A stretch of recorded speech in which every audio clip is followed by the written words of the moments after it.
Uh, so I'm going to keep this one really short tonight, and I'm only really going to cover the basics.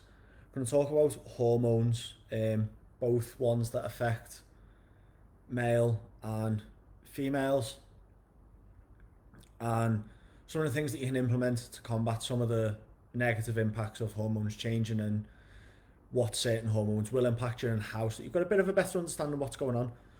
There are an abundance of different hormones in both males and females, and I could be here for hours talking about the intricacies of all of them and what they do and how they impact you.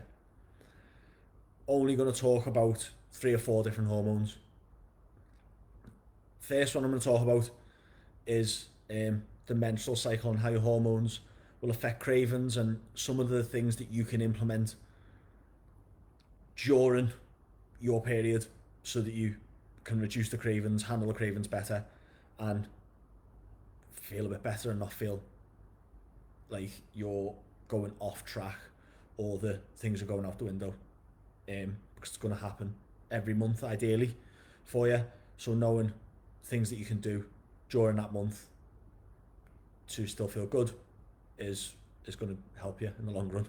Really badly worded that there, didn't I? Right, okay, so period. Leading up to ovulation, second half of the luteal phase, you're starting to get the cravings kicking in. You're starting to feel a little bit bloated. You're starting to feel more tired. And you're starting to crave sugary things. This is a natural process. How do we combat it, deal with it, tackle the cravings, not gain weight, not stress about the weight that you are inevitably going to gain during this period? First thing to do, increase your food a little bit. You're going to get cravings, you're going to want to eat more food, allow yourself more food. Fight those cravings with food rather than trying to beat off the cravings for hours and hours and hours and hours and hours, getting to 8 o'clock at night and absolutely raiding the cupboards in your house because you've been trying to ignore these cravings all day, and finally they've got too much and they beat you, and you end up nailing 4 bars of chocolate, all the ice cream in the cupboards, and every pack of Walkers you can get your hands on. Instead, increase your calories by about 2 to 300 calories a day during that time where you know your cravings are the worst, and this is obviously going to differ from person to person, or female to female, and male to male for any of the males who have your period every month as well. I know Rach definitely thinks I do. So increase your calories by about 2 to 300. If you're getting sugary sweet cravings, try and, even when them cravings first start, pick foods that are complex carbohydrates, carbs that take a long time to digest. Rice, pasta, rice cakes, starchy carbohydrates, things that are going to take a long time to break down. If you can put a lot more of those foods in your diet during that period, the cravings for sugary stuff are going to reduce. Fruit as well. Increase the amount of fruit you're eating. If you can add 2 to 3 extra pieces of fruit a day into your diet, then you're going to reduce that craving for sugary things. Next thing, put sugary things in your diet. If you want some chocolate, have some chocolate. If you don't have the chocolate and you fight those urges for 2 or 3 or 4 days, you're going to end up binging on chocolate on day 5. Just put a little bit of chocolate in your diet every single day. Make sure it's not something highly palatable, or that you buy a big share bar of chocolate and then tell yourself you're only going to have 3 pieces, because that's not going to happen. You know it isn't. I know it isn't. Buy a Dairy Milk small bar and eat that, and then there's no chocolate left for you to over consume. That's the biggest thing in terms of cravings around your period. You are going to bloat, you are going to gain weight, and you are going to feel like you've got less energy. If that's the case and it's affecting your training, just reduce the amount of training that you're going to do. Reduce the volume, do less sets, and expect it.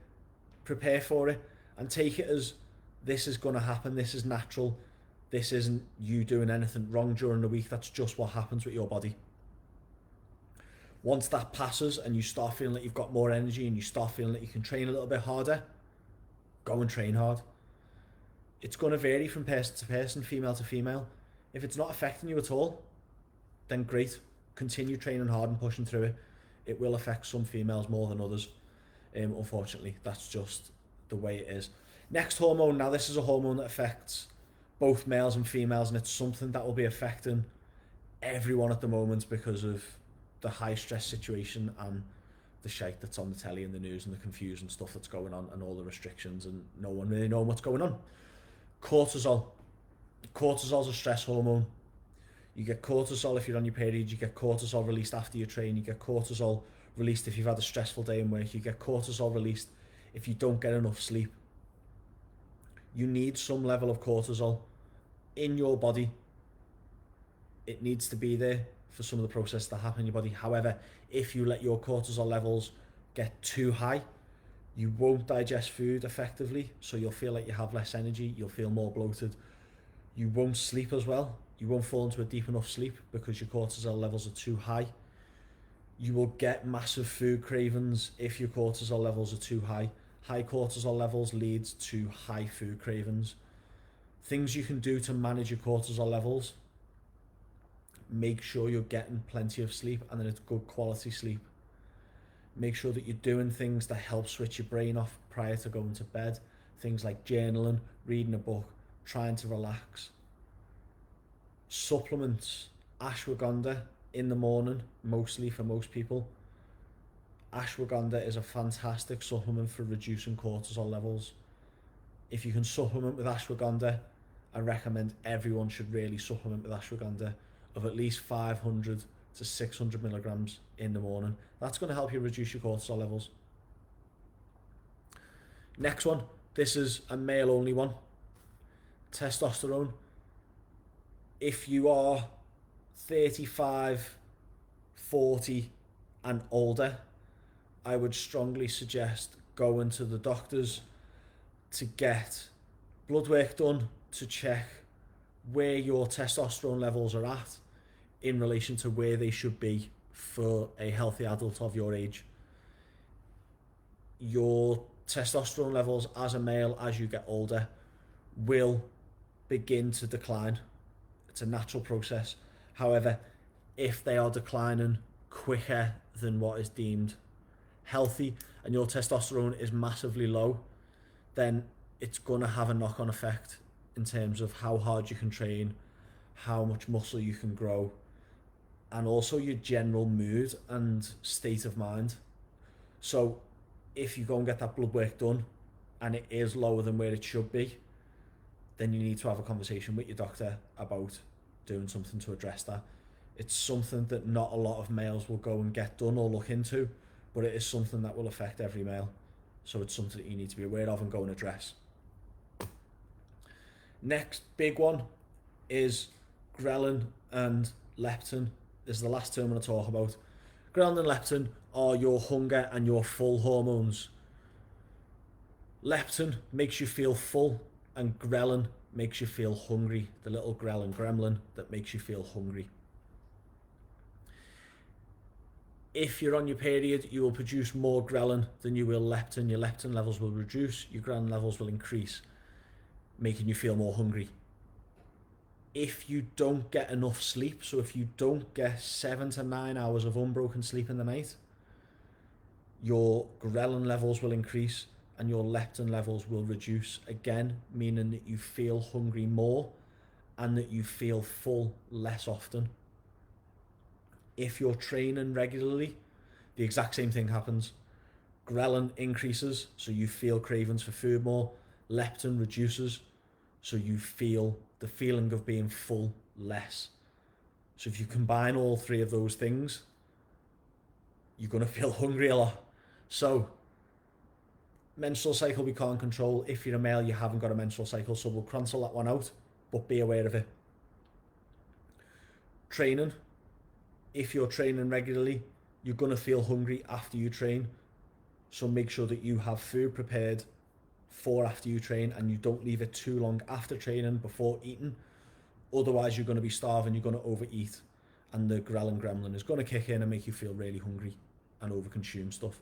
Having a meal prepared and ready after training is an ideal scenario. And then finally, sleep.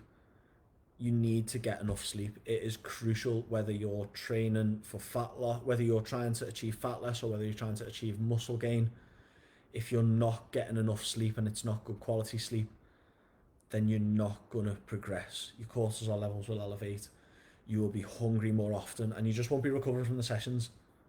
So overall, go to bed is the overhead message from this one. If you've got any questions and you want to find out more about any specific hormones, leave a comment under the video or drop me a message and I will get back to you with a little bit more information on any of the hormones or what you can do to sort of improve your general health around any of the hormones that you want to know about.